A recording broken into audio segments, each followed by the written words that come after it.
नमस्कार, मेरा नाम आनंद है। धर्म के मन नाम के इस चैनल पर आज हमारी बातचीत का मुद्दा है बच्चे और धर्म, या यूँ कहिए कि क्या हमारे बच्चे धर्म के मुद्दों से दूर होते जा रहे हैं। तो हमारे मुद्दे पर इस बातचीत को शुरू करने से पहले मैं आपको बता दूं कि जैसे ही इस सवाल से मेरा सामना होता है, तो मुझे जो सबसे पहली बात याद आती है वो थी एक घटना जो कि एक कॉन्फ्रेंस में हुई थी। और ये घटना जिस कॉन्फ्रेंस में हुई थी वहाँ साइबर क्राइम पर एक बातचीत चल रही थी। क्योंकि मुद्दा साइबर क्राइम था और कई बार गाली गलौज या ऑनलाइन बुलिंग की वजह से बच्चों को काफ़ी परेशानी होती है। तो इस आयोजन में एक मनोवैज्ञानिक भी मौजूद थे। ये मनोवैज्ञानिक जब अपनी बात पूरी कर चुके तो कुछ महिलाओं ने सवाल किए, और उनमें से एक महिला का सवाल था कि बच्चों को मोबाइल से दूर कैसे रखा जाए। ये उन्हें पता था कि बच्चों को मोबाइल देना बहुत ज़्यादा सुरक्षित नहीं है, बहुत ज़्यादा नज़र रखनी पड़ती है, बच्चे क्या देख रहे हैं या क्या सुन रहे हैं। उसके अलावा बच्चों को जो शारीरिक और मानसिक रूप से उनके विकास के लिए ज़रूरी समय होता है वो भी मोबाइल की वजह से नहीं मिल पाता है। इसके बावजूद उन्होंने पूछा कि बच्चों को मोबाइल से दूर कैसे रखा जाए।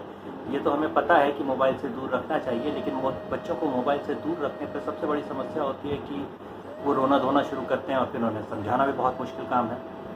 तो जब उन्होंने ये सवाल किया तो सीधे सीधे इसका जवाब देने के बदले मनोवैज्ञानिक महोदय ने प्रति प्रश्न किया। उन्होंने पूछा कि अगर मैं आपके घर एक ऐसे वक्त आ जाऊं जिस वक्त घर पे कोई खास काम ना हो आपके पास, आप बाहर का सारा काम निपटा चुकी हों, घर के काम काज भी आप देख चुकी हों, खाली बैठी हो, उस वक्त अगर मैं आपके घर आऊँ तो आपको क्या करता हुआ पाऊँगा, आप क्या करती होंगी उस वक्त। तो महिला ने जवाब दिया कि संभवतः मोबाइल पे मैं कुछ देख रही होगी, ऐसा हो सकता है, या हो सकता है टीवी देख रही हूँ।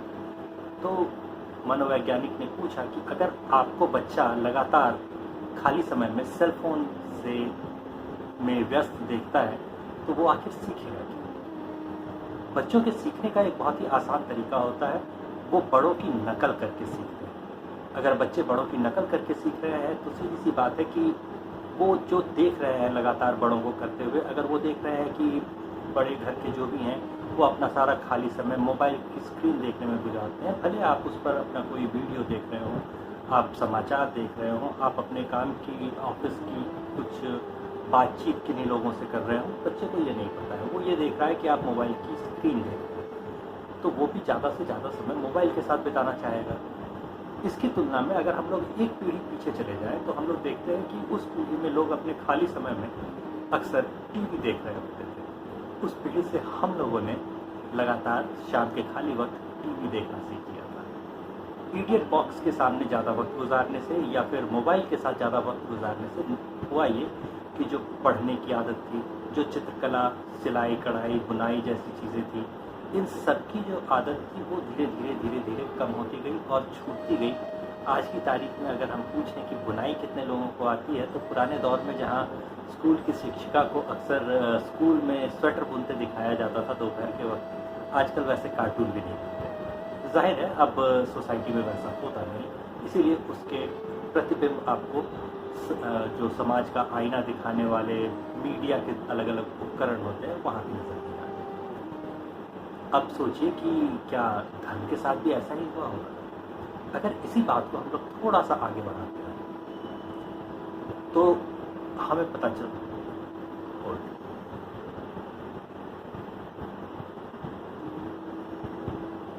इसी बात को थोड़ा सा आगे बढ़ाकर सोचिए कि आपको जो भजन थोड़ा भी याद है या एक दो वाक्य भी उसके याद है, तो वो भजन कौन सा था।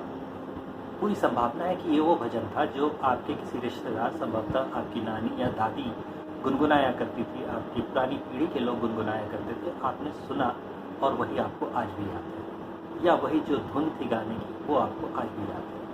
अब सोचिए कि बच्चों ने जब आपसे सुना ही नहीं तो जिनके लिए आप नानी दादी या ऐसी पीढ़ी के होंगे, वो लोग आपसे धर्म के बारे में क्या सीख रहे हैं, कुछ भी नहीं। इसका नतीजा क्या होगा।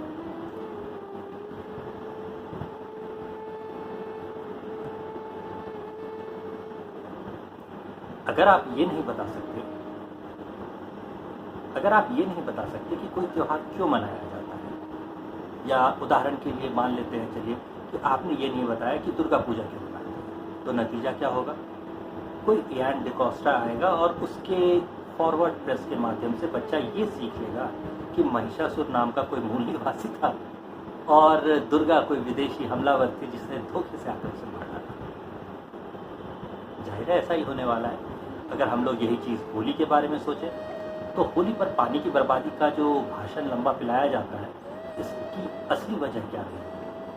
आपको पता है कि जो वन विभाग होता है वो इसी मौसम में आग लगने की चेतावनियां देना शुरू करता है। ग्रामीण इलाकों में या जंगल के आसपास के इलाकों में इस मौसम में आग लगती है क्योंकि ये मौसम सूखा और गर्म होना शुरू हो जाता है इसी वजह से। अब अगर इस वक्त में कोई समाज अपने आसपास की आग को सारी खुराक देने वाली लकड़ी और सारे ऐसी चीज़ें एक जगह इकट्ठा करके समुदाय पूरा इकट्ठा हो और अपनी निगरानी में उसे जला डाले, तो आग अगर लगेगी भी या कहीं फैलने की कोशिश करेगी तो उसे खुराक नहीं मिल पाएगी। दूसरी चीज़ कि जब लगातार पानी का छिड़काव होता रहेगा तो मौसम में आर्द्रता थोड़ी सी बढ़ जाएगी और जो रिहायशी इलाका है जहाँ पे मनुष्यों की आबादी है वहाँ तक आग नहीं पहुँचेगी अगर किसी तरह से जंगल में आग लगी भी तो। लेकिन जब आप इसे सिर्फ पानी की बर्बादी कहते हैं तो क्या होता है, वो ये चीज़ भूल जाता है। बच्चा जानता ही नहीं, बच्चा ये चीज़ जानता ही नहीं और इसका नतीजा ये होता है कि वो कभी ये नहीं पूछता कि जब आप पानी को प्यूरिफाई करने वाले आरओ में 1 लीटर पानी साफ करने के लिए पूरे पूरे 9 लीटर पानी बर्बाद कर देते हैं और ये काम आप सालों भर दिन में पता नहीं कितनी बार कर रहे होते हैं, तो मुझे एक दिन के लिए पानी बर्बाद करने से रोकने वाले आप होते कौन हैं? वो ये नहीं पूछेगा कि 2-2 कार धोने में जो पानी खर्च हुआ या पानी बर्बाद हुआ उसका हिसाब आपने साल भर नहीं रखा और एक दिन अगर मैंने पानी बहा दिया 1 बाल्टी या 2 बाल्टी चलो, उसके लिए आप मुझसे सवाल करने आए। कैसी विचित्र बात है। यही चीज़ फिर दिवाली पर भी होगी। दिवाली पर जब कोई उसे पॉल्यूशन या उसके वातावरण पे असर, पर्यावरण पे प्रभाव के बारे में कहेगा और उसे समझाएगा तो बच्चा ये तभी पूछेगा जब आपने उसे सिखाया। अगर आपने नहीं बताया कि पूरे साल दफ्तरों में चलने वाले एसी, गाड़ियों से होने वाले धुएं के बारे में आपने क्या किया, अगर आपने उसे ये नहीं पूछा या बताया तो वो क्यों पूछने लगेगा किसी से कि साल भर आपने कारपूल की है क्या आपने जो पब्लिक ट्रांसपोर्ट के माध्यम थे उनका इस्तेमाल करके कुछ तेल, कुछ प्रदूषण रोकने की कोशिश की है, कम से कम आपने सिगरेट पीना छोड़ा है क्या? अगर ये सब कुछ भी नहीं किया तो आपको कौन सा नैतिक अधिकार बनता है मुझसे ये पूछने का कि मेरे एक दिन दिए जलाने या मेरे एक दिन पटाखे फोड़ने से समाज में बहुत ज़्यादा प्रदूषण फैल जाएगा, वातावरण बहुत खराब हो जाएगा? आपने सिखाया था, बच्चा पूछेगा भी नहीं। ये क्यों?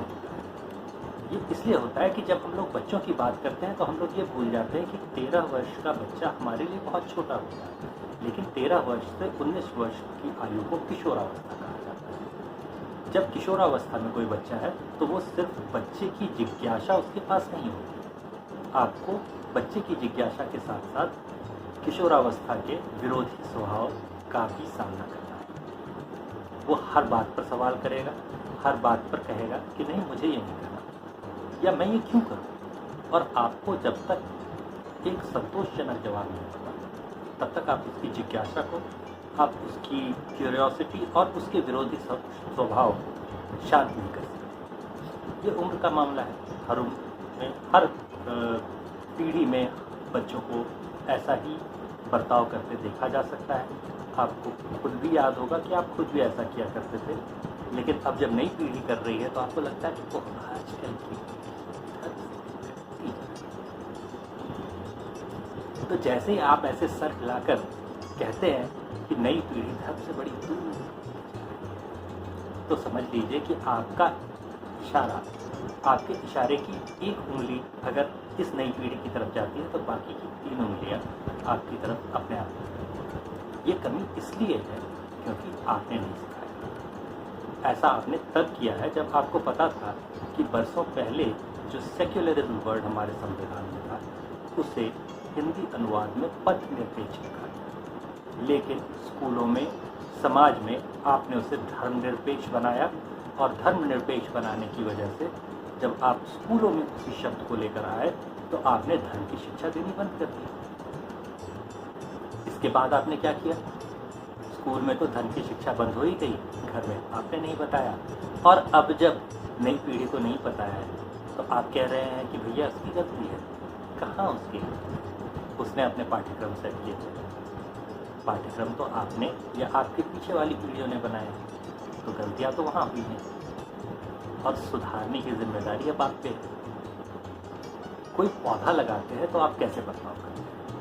क्या अगर पौधा उस तेज़ी से पनप या फल फूल नहीं रहा जिस तेज़ी से उसे पनपना चाहिए था, या जिस तेज़ी से आपको उसके पनपने की उम्मीद थी, तो क्या आप पौधे को दोष देना शुरू करते हैं?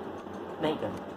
आप सबसे पहले ये देखते हैं कि कहीं खाद, मिट्टी, उसमें कोई कमी तो नहीं रह गई, कहीं ऐसा तो नहीं हुआ कि पानी ज़्यादा या कम डाला गया जिसकी वजह से पौधा तेज़ी से बढ़ नहीं पा रहा। तो ये सारी चीज़ें देखने के बाद आप कहते हैं कि भाई सुधार करो। और अगर इन सारी चीज़ों से नहीं हो रहा मामला, इन सारी चीज़ों से मामला हल नहीं हो रहा, तो आप ये देखना शुरू करते हैं कि कहीं ऐसा तो नहीं कि पर्यावरण इस पौधे के अनुकूल नहीं था। ऐसा तो नहीं ठंडे प्रदेश के पौधे को हमने किसी गर्म प्रदेश में ला के लगा दिया है, या गर्म प्रदेश के पौधे को कहीं बर्फीली जगह पे लगा करके आ गए हैं, इस वजह से वो नहीं बढ़ पा रहा। लेकिन बच्चों के मामले में आप इसका ठीक उल्टा कर रहे हैं। जैसे ही उनसे गलती हुई तो आप सोचने लगते हैं कि आखिर दोष उसका क्यों नहीं। आप अपनी जिम्मेदारी से बचने की कोशिश करते हैं। तो धर्म और बच्चों के मामले में सबसे पहली समस्या जो होती है वो यही है। इसे सुलझाने का तरीका भी बहुत आसान है। सबसे पहले तो आपको ये करना होगा कि आप कुछ धर्म की पुस्तकें उठाकर घर ले आए। ज़रूरी नहीं कि 100% संस्कृत में लिखा हुआ जो लिटरेचर है वही आप ले आए। ऐसी कई दूसरी किताबें आती हैं जिसके लिंक हम लोगों ने डिटेल सेक्शन में दे दिए हैं। आप चाहे तो उनसे धर्म के बारे में काफ़ी कुछ सीखने को आपको मिल सकता है। बहुत से ऐसे सवाल होते हैं जो आपको हर रोज़ जिनका सामना करना पड़ता है, उन सवालों के जवाब कैसे दिए जाएँ, इन पर भी कुछ न कुछ इन किताबों को पढ़ने से आपको मिल जाएगा। कुछ रीति रिवाजों पर आपको इन किताबों से पढ़ने से मिल जाएगा। अगर आप किताबें खुद पढ़ रहे होंगे तो उसे देखकर बच्चा भी किताबें पढ़ने के लिए प्रेरित होगा। हो सकता है वो खुद भी किताबें पढ़े। ऐसी स्थिति में बच्चों की रुचि के हिसाब से, बच्चों की भाषा के हिसाब से, एक ऐसी शैली में जो कि बच्चों को पसंद आती हो, उसमें जो किताबें लिखी गई उनके बारे में मालूम कीजिए और उन्हें भी अपने पास रखना शुरू कीजिए, ताकि जब बच्चा पढ़ना चाहे तो कम से कम उसके पास किताबें उपलब्ध तो हों कर।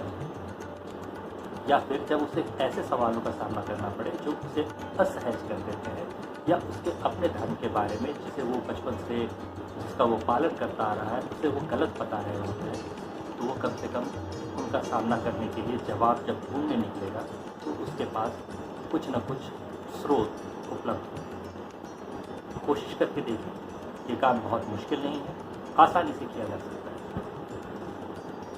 फिलहाल के लिए हम लोग अपनी चर्चा को यहीं पर विराम देते हैं। अगली बार धर्म पे और दूसरी चर्चा में धर्म का मर्म, अगली बार धर्म के मर्म पर फिर से किसी और चर्चा में हम लोग फिर शामिल होंगे।